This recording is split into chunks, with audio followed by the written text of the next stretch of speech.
Right. So now we are going to talk about flexible curved surfaces.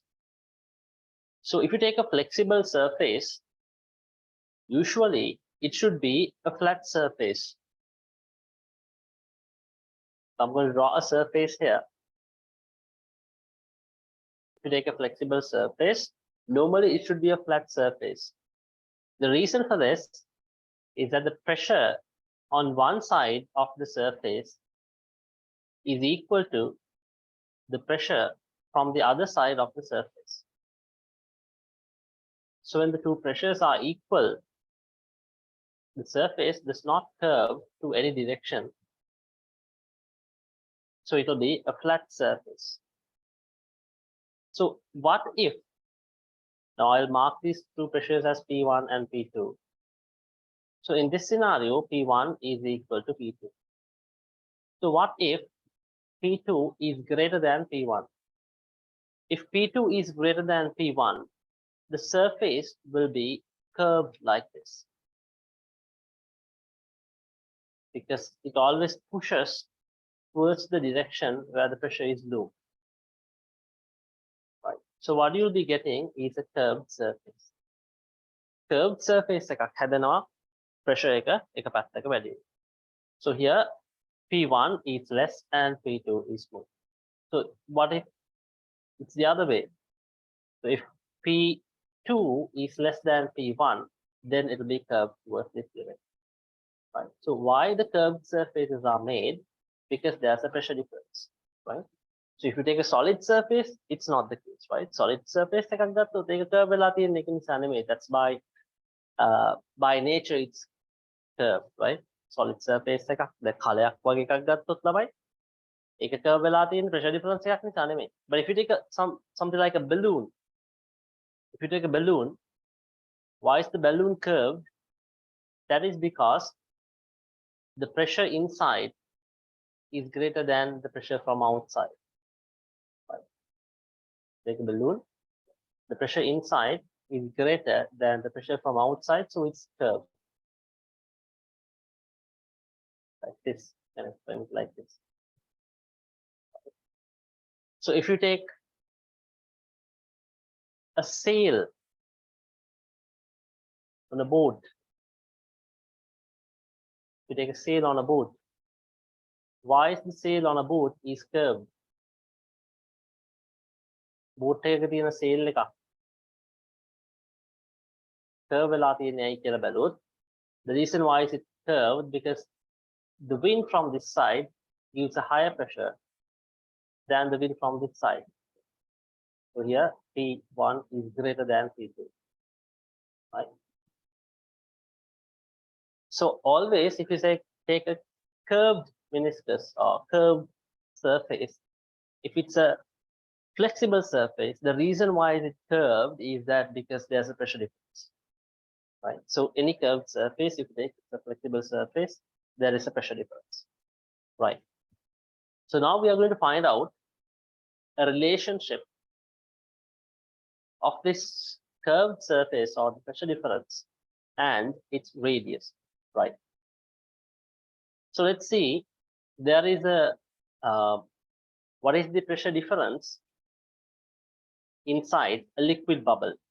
දැන් අපි liquid bubble එකක් ගත්තොත් ඒකෙත් තියෙනවා pressure difference එක, right? If we take a liquid bubble like a water bubble, it's a solid sphere. A water bubble is a solid sphere, right? A bubble of water.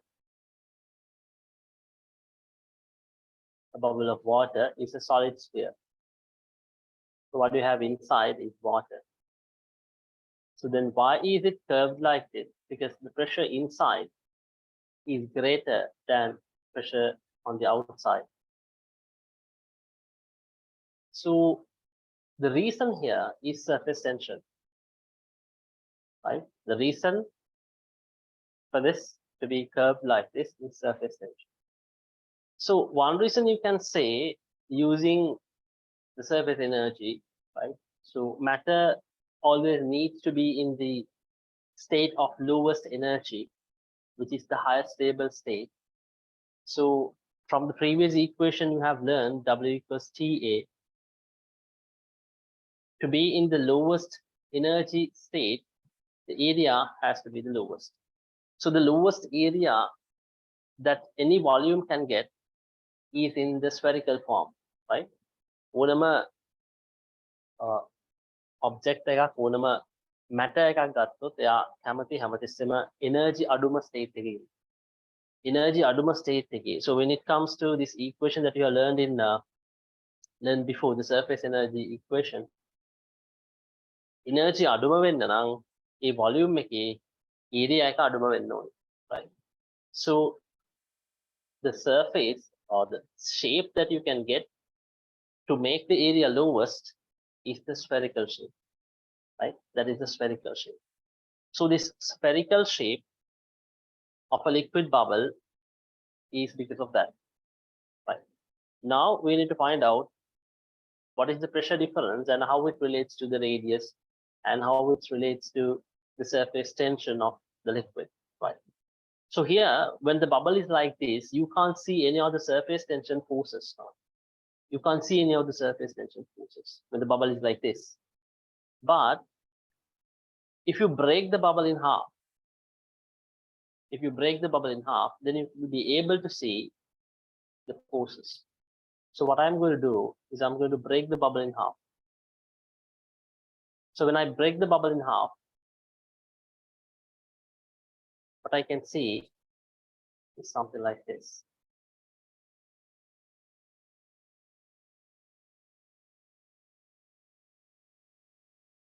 And here's a half of the bubble. Now I have broken the bubble, so the surface is being broken here. Here, the surface is being broken, you can see. So when the surface is broken from those points, along that broken line, you can see the surface tension force. Like this. So these are T forces. These are T forces. Here you can see T forces. Each and every one of them are surface tensions, T forces. Fine. So now the pressure inside the bubble, that is P1. Pressure outside the bubble, that is P2. So the pressure forces also act like this.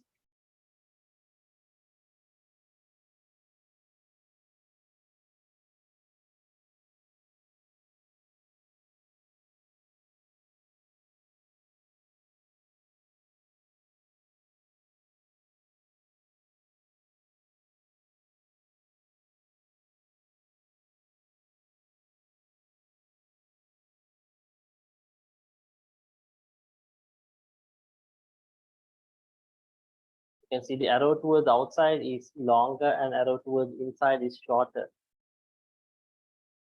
That is to show that pressure inside is greater and pressure outside is lower, right? So what we can do now is that we can consider equilibrium. We can consider horizontal equilibrium of this, right? I will take this as the radius, the bubble. So considering horizontal equilibrium,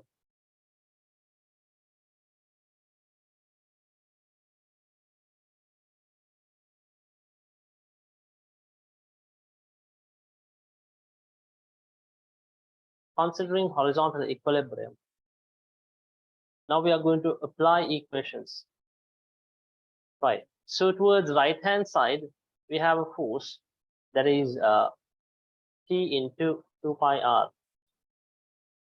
Here what we have applied is F equals TL equation. So the force is being spread, surface tension force is being spread along the circumference here. So that is 2 pi r. So that is T into 2 pi r. Right. And this pressure P2 is also providing a horizontal force towards right hand side, and we must find it. So how do you get the force using the pressure? Is that you multiply the pressure by the area to get the force. So usually what you would do is you would get the pressure P2 and you would multiply that by the hemispherical area here, area of the hemisphere here, area of this hemisphere. That is what you would do. and you would multiply, area of a sphere is 4 pi r squared. So you will multiply that by 2 pi r squared. And I'd say that is wrong. If you do that, that is wrong. And I'll tell you why is it wrong. Because if you multiply by this curved area or the hemispherical area, you will not be getting the horizontal force. Instead, you will be getting an addition of all the forces towards all the directions here. You can see these pressure forces, they are not horizontal, right? They are not horizontal.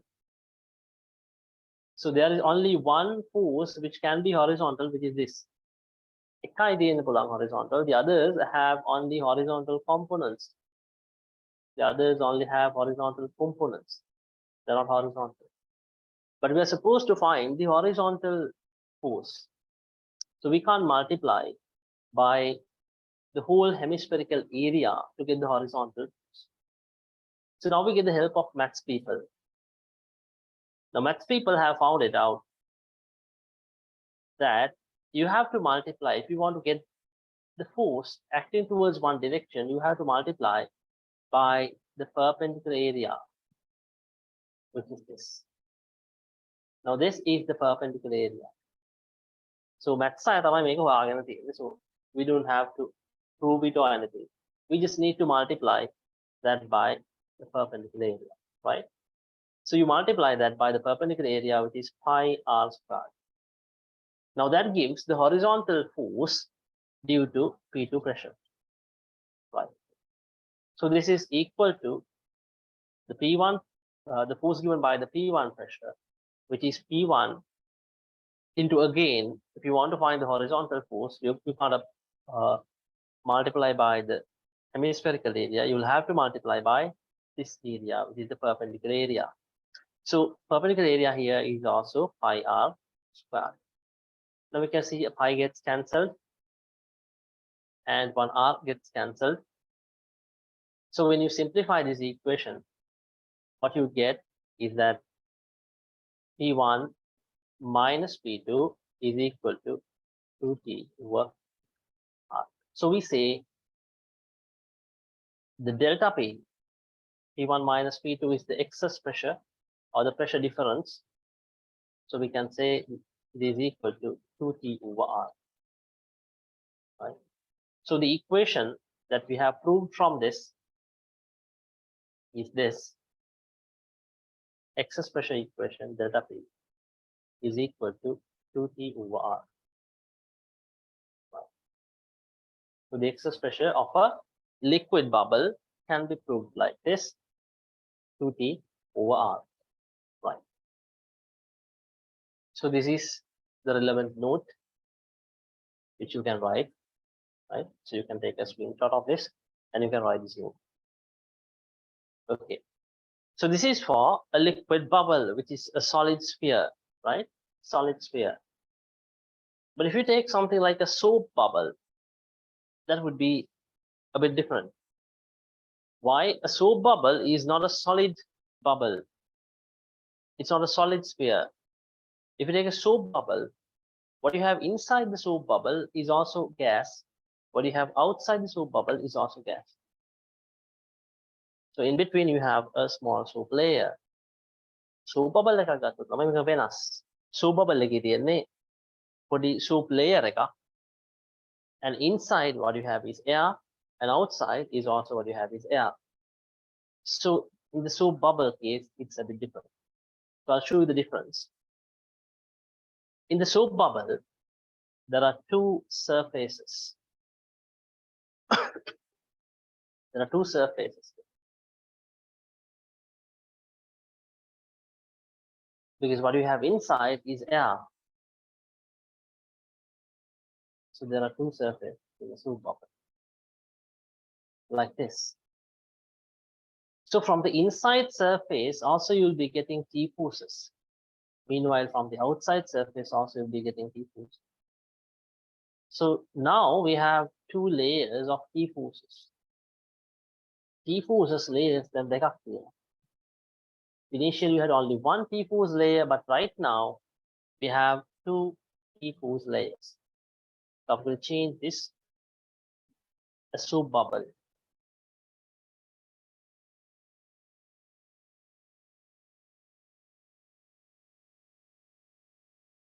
Where you have an inside layer to surface.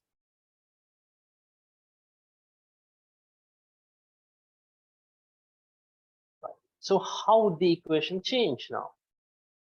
So instead of writing t into 2 pi r, you'll have to write 2t into 2 pi r.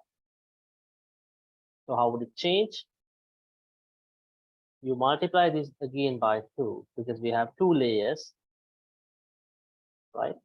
So instead of writing 2 here, you'll have to write 4.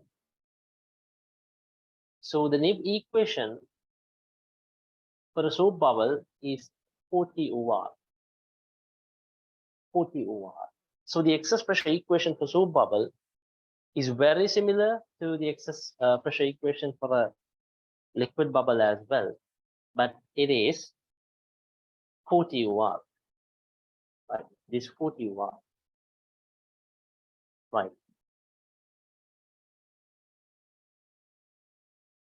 Here's the note for the excess pressure equation of a soap bubble. So you can write it down in your books.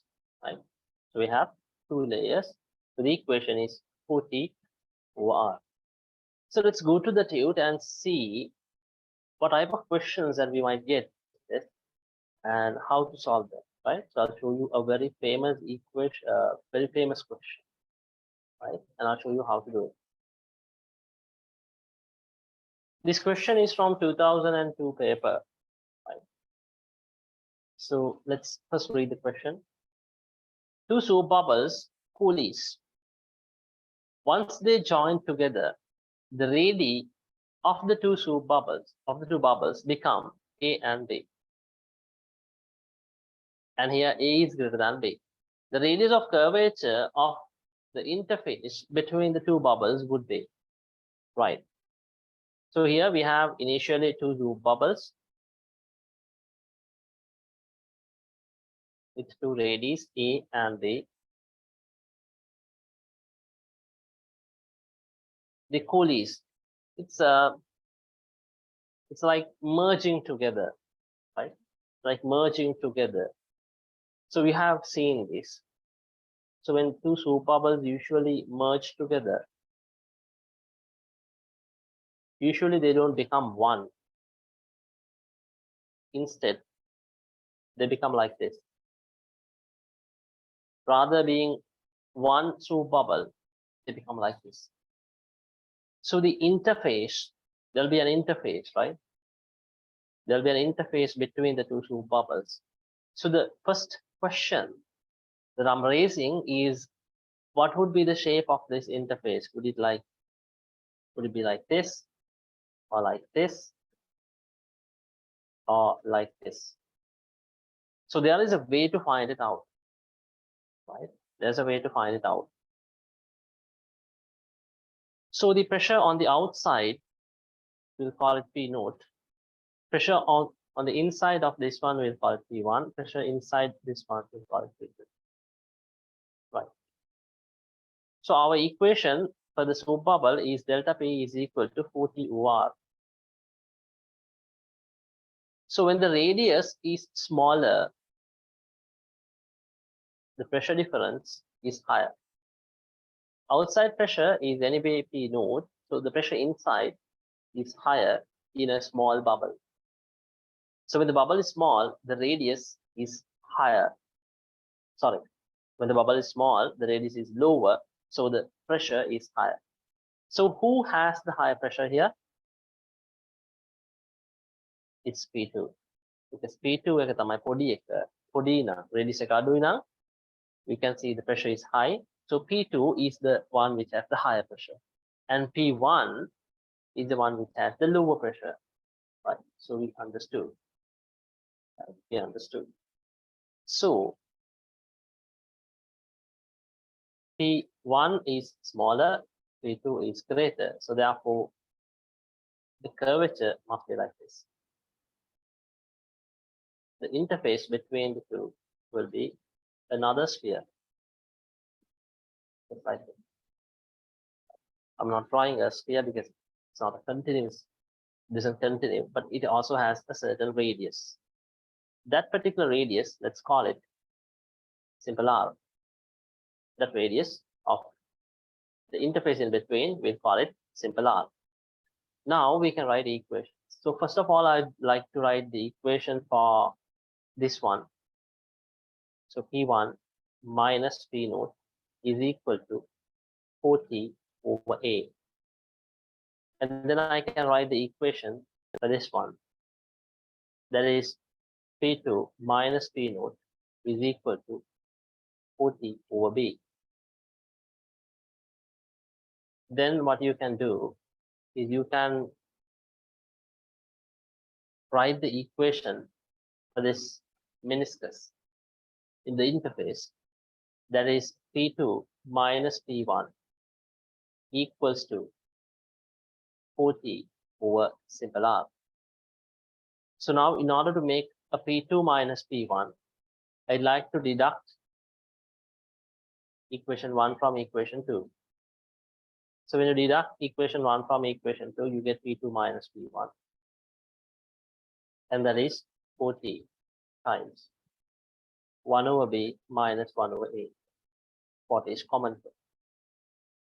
Then this is my fourth equation and this is my third equation. Now I can equate 3 and 4. So when I equate 3 and 4, what I get is 4T over simple r is equal to 4T times 1 over B minus 1 over A. So now you can see the 4T is getting cancelled, right? 4 is getting cancelled. So 1 over R is equal to 1 over B minus 1 over A. So R is equal to, you can do the simplification like this. 1 over R is equal to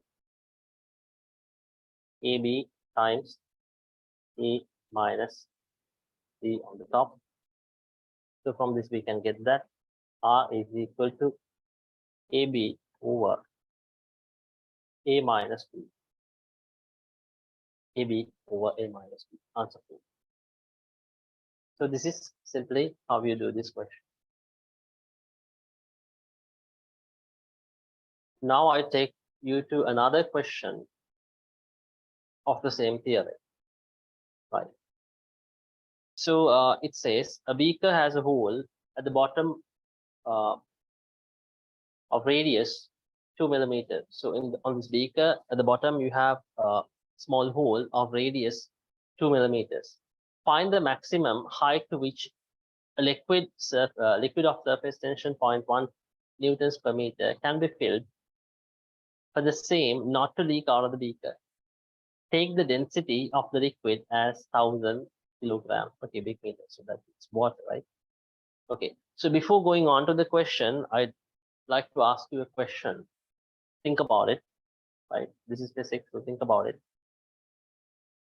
Now, you have seen the umbrella, right? So umbrella cloth. So this kudaredda or the umbrella cloth, that's a cloth. It's not something like polythene. It is not sealed. It is not sealed from one side to another. Right? It is a cloth. A cloth. Reddak. Kudaredda කියලා කියන්නේ අපි. Right? So it's a cloth made of yarn. But still the water is not leaking from one side to the other side. So let me tell you the reason. The reason for this is surface tension. Reason for this is surface tension. So the holes in this umbrella cloth is very small, so that water cannot sweep through those holes because water has a higher surface tension. So because of that, so what do you mean by higher surface tension? Is that when the surface tension is higher, the water has higher cohesive forces, so it wouldn't break into small bubbles. Water වල surface tension එක වැඩි නිසා water චූටි bubbles වලට කැඩෙන්නේ නැහැ. since it does not break into small bubbles, then it doesn't sweep through the holes in the umbrella fluid. උඩ රෙද්දාස්සෙන් මේක යන්නේ නැහැ.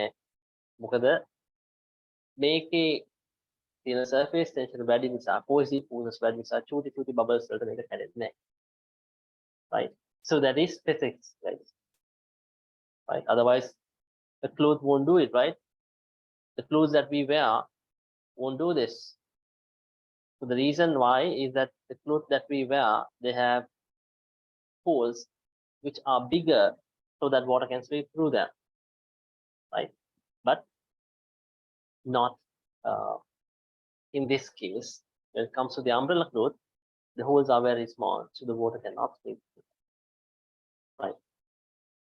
So this is exactly why soap, when added to water, can clean clothes, right? Even though water goes through our clothes, අපි ඇඳගෙන ඉන්න අපි අඳින ඇඳුම් අතරින් soap water ගියාට water cannot reach each and every one of the points in the cloth so that it cannot clean it properly. It cannot remove the dusty particles, right? So why it cannot clean the dusty particles? Because water also cannot go to all of the points in the cloth, because some holes are very tiny, so they cannot go into them. So, but you know, soap has a lower surface tension than water. So when you add soap to water, the surface tension of the mixture drops, right? The mixture එකේ surface tension එක drop වෙන නිසා දැන් soap වලට පුළුවන් මේ soap solution එකට පුළුවන් මේ ඇඳුම් අස්සට ගිහිල්ලා clean කරන්න, right? වතුර යනවා තමයි ඇඳුම් අස්සේ. හැබැයි වතුරට බෑ හැමතැනකටම යන්න ඇඳුම් අස්සේ. ඒක නිසා තමයි එයාට clean කරන්න බැරි හරියට. අපි වතුරේකට රෙද්දක් දාලා තිබ්බට හොඳට clean වෙන්නේ නැත්තේ ඒක. හැබැයි අපි soap එකකට add කරොත් soap කියන එකේ surface tension එක අඩුයි water වලට වඩා. soap solution එකක් හැදුවොත් අපි වතුර දාලා ඒකේ surface tension water වලට වඩා අඩුයි. ඒකට අපි ඇඳුමක් දැම්මොත් එතකොට දැන් මේ particles ගිහිල්ලා මේ ඇඳුමේ තියෙන සිදුරු පුංචි සිදුරු ඔක්කොම අස්සට මේව යනවා. ඉතින් මේක හොඳට clean වෙනවා. Right? So that is the secret of cleaning of soap. And there is another explanation in chemistry as well, right? So you can ask that from your chemistry teacher. Right? There's another explanation in chemistry. So this is the physics explanation for soap cleaning our clothes. Right? So this example or this question has a beaker. In that we have a small hole. Beaker ඇතුලේ සිදුරක් තියෙනවා. දැන් මේකට කොච්චර උසකට වතුර දාන්න පුළුවන්ද කියලා අපෙන් අහනවා. So that it would not leak out. චුට්ටක් දැම්මට ඇත්තටම යන්නේ නැහැ. Now this is not the exact situation, right? A hole of this size cannot hold water. මේ වගේ ලොකු සිදුරකින් වතුර අනිවාර්යයෙන්ම යනවා, right? So this hole must be a very small one. I'm drawing it like this because otherwise we can't see, right? එච්චර පොඩි ඇත්තටම තියෙන සිදුර මම මෙතන ඇන්දොත් අපිට පේන්නේ නැහැනේ. ඒක නිසා තමයි මම ටිකක් ලොකුවට අඳින්නේ. Right? So when you increase the liquid level, what will happen to the meniscus here? Now initially the meniscus will look like this. Water meniscus initially will look like this. Then when you keep increasing the water level, the meniscus will be like this.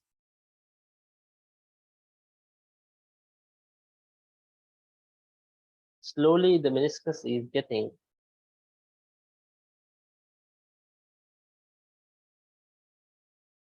bigger.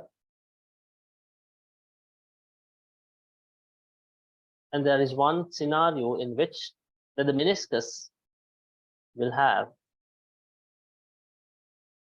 the same radius as the hole. So I'll draw it here separately and show you. Here you can see a much clearer diagram on this. So when the liquid level is increased, the meniscus. Now, initially, this is the meniscus, right? This is the meniscus. And then this is the meniscus. And afterwards, this is the meniscus. And again, this is the meniscus. And again, this is the meniscus. So this bubble here, has the same radius as the hole. Hole එකේ radius එකම තියෙනවා මේ bubble එකට. Right. So let's see the mathematical side of this. The pressure here is the atmospheric pressure. Pressure here is also the atmospheric pressure. So the pressure difference, now we can take the pressure here as P1. So you can write for P1. P1 is equal to P naught plus H rho G. Rho is the density of the liquid. Right. So the pressure difference, you can write the pressure difference equation delta P. Delta P is equal to 2T OR. Why is 2T OR is used here? Because it is not a bubble, I mean, where you have air inside. It's a filled bubble, right? It's a solid bubble. So the pressure difference here is P1 minus P naught. Pressure difference between the meniscus is P1 minus P naught. So P1 minus P naught is H rho G, as you know. So H rho G here is equal to 2T over R. Now here, these are constants. Rho G are constants. So when you increase the height, R should decrease. When you increase the height, R should decrease. So initially, when H is 0, the value of R should be infinite. When H is 0, when you put 0 here, R then goes to infinity. So where is that situation? This is that situation. The flat surface is that situation. So if we extend the flat surface, that is going to go to infinity, right? So that is infinite radius, right? So think of a bubble or a sphere which has infinite radius. Infinite radius එකක් තියෙන bubble එකක් ගැන හිතන්න. So when you think of a bubble which has infinite radius, it would be like this. A flat surface, a completely flat surface, right? That is something which has an infinite radius, right? So then the radius, now when you increase this, the radius should decrease. So you can see here, step by step, the radius is decreasing, like this. The radius is decreasing. Radius එක අඩු වෙලා ගන්න පුළුවන් අඩුම තැනට එනවා. So the lowest possible radius that you can get is the radius of the hole. Radius of the hole. Lowest possible radius is the radius of the hole. So why do I say the lowest possible radius is the radius of the hole? Now you can't see a radius or a bubble like this. මේ වගේ bubble එකක් එන්න විදිහක් නැහැ නේද? මීට වඩා පොඩි bubble එකක් හැදෙන්නේ නැහැ මෙතන. Because you don't see a bubble like this. මේ වගේ bubbles හැදෙන්න බෑනේ. Because the hole is here. මේ තියෙන hole එකේ gap එක. So the smallest bubble that you can create is this one. When the radius is R, right? So when the radius is 2 millimeters is when you get the maximum pressure difference here, right? So that is the part that you have to understand, and that is how it works, right? That is the part that you have to understand, and that is how it works, right? So we are going to apply that to the equations to get the answer. So H value we are going to find. It is 2T over R root G. 2 times 0.1 over R is 2 millimeters, 2 into 10 to the power minus 3. Rho is 10 to the power 3 and into G. So 10 to the power minus 3 gets cancelled, a 2 gets cancelled. So that is 0.01 meters. Or 1 centimeter. So you can fill up to a height of 1 centimeter. Right. So these are the types of questions that you get in this section. Now we are going to talk about the capillary rise. Capillary rise. So capillary rise is that when you put a capillary tube or when you immerse a capillary tube inside a liquid, the liquid will rise up through the tube. So this will only happen in liquids which do wet the surface, right? Surface එක wet කරන liquids තමයි මේ වැඩේ කරන්නේ. Not the liquids which do not wet the surface, right? So you remember in angle of contact, we discussed about the liquids which wet the surface and the liquids which do not wet the surface. So liquids which wet the surface, they have angles of contact which are acute. So this is for acute angle liquids, right? So they do the capillary rise. So capillary rise is also a method which is being used to transport water from the roots of a plant to the top of the plant, right? So I think the biology students know that better than I do, right? So that is a method which is being used to transport water from the roots. මුල් වලින් ඉඳන් ගහක උඩට වතුර අරන් එන්නත් මේක පාවිච්චි කරනවා කියලා අපි අහලා තියෙනවා, right? So here this capillary rise method, we're supposed to find H, or we're supposed to find an equation for H, right? So I'm going to do this using two methods. So method one is the force method and method two is the excess pressure method. So I'm going to show you both of those methods, right? So what you have here is a meniscus. In capillary rise at the top, what you have is a meniscus. So that meniscus has a radius, so it looks like a sphere. So I have drawn that sphere as well, right? I've drawn that sphere as well, right? So now we are supposed to find this H. We're supposed to find this H. So I'd like to mark the surface tension forces acting on this. They look like this. Now the surface tension forces act in a conical way. They'll act like a cone in a conical way like this. They have ලස්සනට cone එකක් වගේ act කරනවා මේ forces. But the cone will meet right at one point.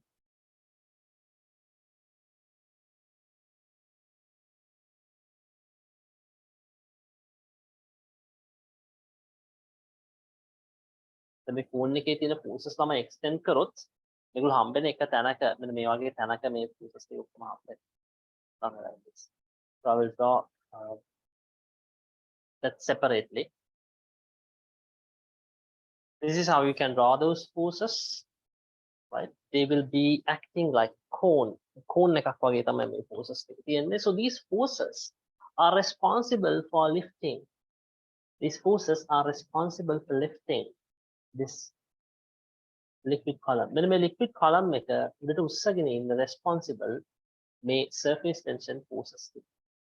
So here I have drawn only one surface tension force, right? So the weight of this liquid column is borne by these surface tension forces, right? So here I'd like to do a small drawing as well.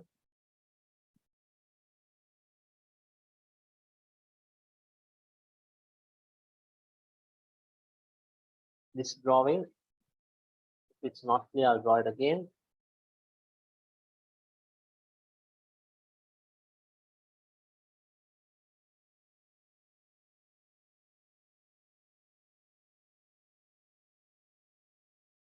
So this is angle of contact theta. So this angle must be 90 minus theta. So therefore this angle is again theta. This angle is again theta. Theta. Radius of the meniscus, you can say it's simple R. Sorry, the radius of the meniscus, you can say it's capital R, and radius of the meniscus, you can say it's simple R. Radius of the meniscus, it's simple R. So think about this triangle. So if this triangle is not clear, I will draw this triangle once again. Here's the drawing once again. Radius of The capital tube is simple R, radius of the meniscus is capital R. So since this total angle is 90 degrees, this will be 90 minus theta. So this will be theta. This angle is theta. So here you can get an equation that capital R cos theta is equal to simple R. Capital R cos theta is equal to simple R. You can get that equation from this. Right. So what I'm going to do now is I'm going to consider equilibrium. And considering equilibrium, I'm going to apply an equation. Right. So considering vertical equilibrium,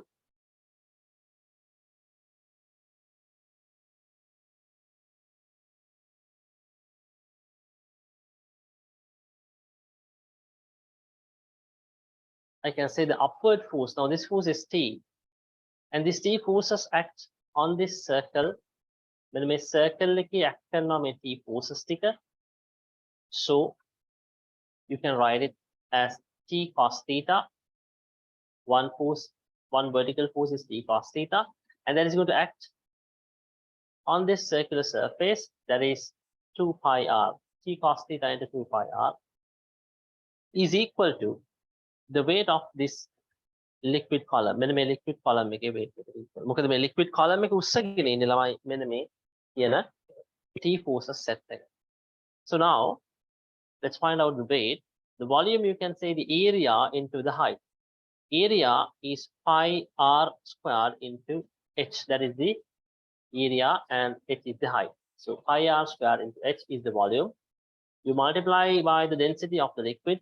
You say density of the liquid is rho into g. So here a pi is getting cancelled, 1 r is getting cancelled. So you can write down that h is equal to 2t cos theta over simple r rho g. 2t cos theta over simple r rho g. And also, instead of simple r, you can put capital R cos theta. So when you put capital R cos theta, where capital R is the radius of the meniscus, if you know the radius of the meniscus, you can put it there as well. So then you can say 2t over capital R rho g. So this is the equation for the capillary rise using the force method. So this is the equation that you get using the force method. So this is the note for that. This is the note for that. You can write this down in your notebook, right? This is using the force method, right?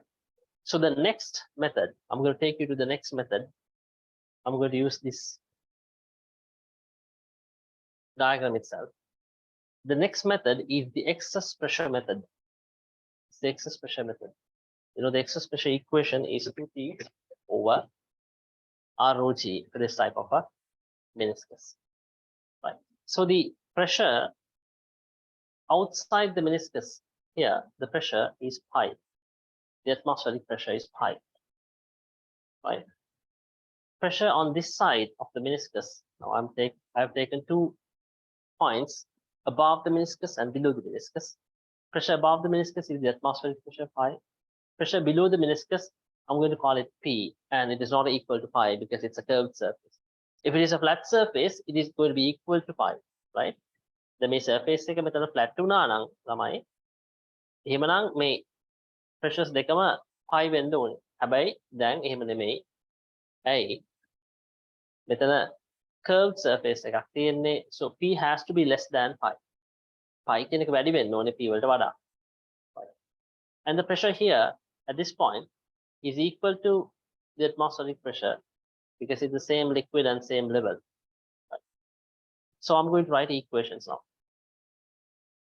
So how would I write equations? Is that I can write pi, the pressure here pi is equal to P plus H rho G. That's the first equation. It's a hydrostatic equation, right? Using simple hydrostatics, you can get this. Right. And then I'm going to write the excess pressure equation for this meniscus. Pressure inside is pi, pressure outside is P. So pi minus P. The delta P is equal to 2T over R. Now here we are using capital R because that is the radius of the meniscus. So from this equation above, you can make a pi minus P. So pi minus P is H root G according to the above equation, right? I'll write it here. Pi minus P is H root G. So here also you have pi minus P, here also you have pi minus P. So you can say this is equal to this. So once we equate them, H root G is equal to 2 R. So similarly, you got an equation before that capital R cos theta is equal to simple R. So capital R is equal to simple R over cos theta. So for this equation, if you substitute for R, that simple R over cos theta, then you'll get the previous equation as well. In මේ විදිහට අපේ equation එක prove කරන්න පුළුවන්. Right? So you can prove it like this. And also guys, capillary descent.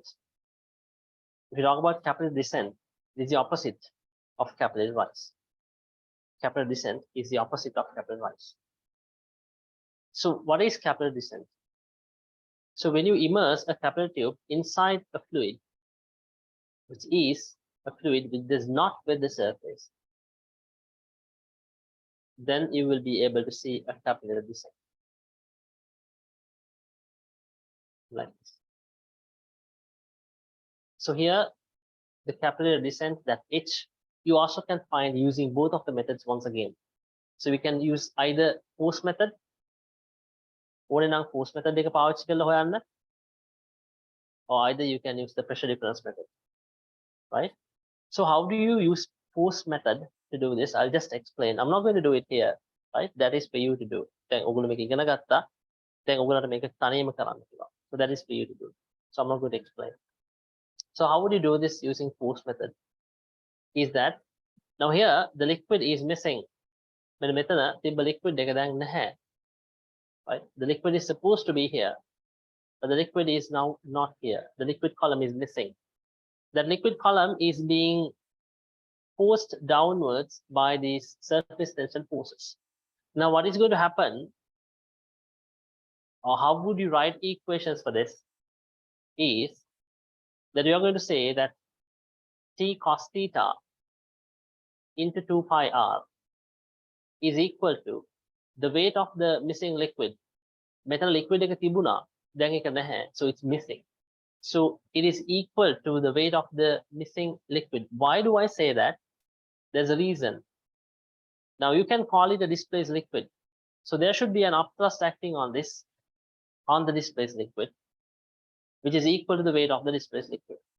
And that upthrust is getting balanced by these forces. Right? So that is how you do this. So that is up to you to do. Right? You have to do it alone. So let's do one question before winding up the session. So this is a question from 2005 paper. So it says capillary rise of water in a certain capillary tube is H. Angle of contact between the glass and water is 0. So let's write the equation. H is equal to 2T cos theta over R root G. 2T cos theta over R root G. So let's apply this to water and glass.